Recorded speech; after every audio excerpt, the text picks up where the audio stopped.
Mais partager le pays en deux ne convenait pas au chef religieux des Nouvellistes, le Mentard. Suite à une dispute avec le bras droit du pas, le Mentard l'assassina et déclara au peuple que désormais une ère nouvelle approche. La nouvelle lune est signe que les Nouvellistes doivent régner sans opposants, déclara-t-il. Il déclara également la guerre aux Templicards et rajouta que les Templicards avaient deux choix, soit se convertir, soit mourir. Le pas, en réponse, demanda à ce que la guerre se déroule sur la légendaire prairie de fer, afin qu'aucun village ne soit détruit.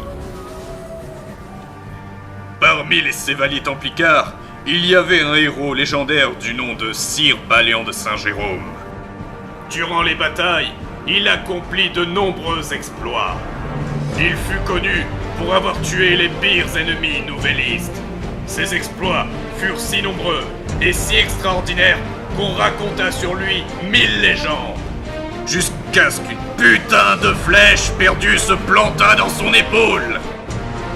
Il dut être mis à l'écart, mais dans le village où il résidait, tout le monde l'acclama en héros. Au bout d'un an, la guerre fut gagnée par les Nouvellistes, car la majorité du peuple leur apportait leur soutien. Du jour au lendemain, Balian fut chassé de son village par ses admirateurs, comme un vulgaire bandit. Les Nouvellistes tuèrent dans les villages les derniers Templicards réfugiés, qui étaient de moins en moins nombreux. De moins en moins nombreux. Le pas, quant à lui, n'était plus en sécurité. Le conseil des Templicards envoya un messager à Balian afin de lui confier une mission de la plus haute importance. Escorter le pas jusqu'au nouveau refuge. Car, à part Balian, il ne restait plus aucun Templicard apte à accomplir ce genre de mission. Mais ce que les Templicards ignoraient, c'était qu'un enfoiré allait vendre la mèche.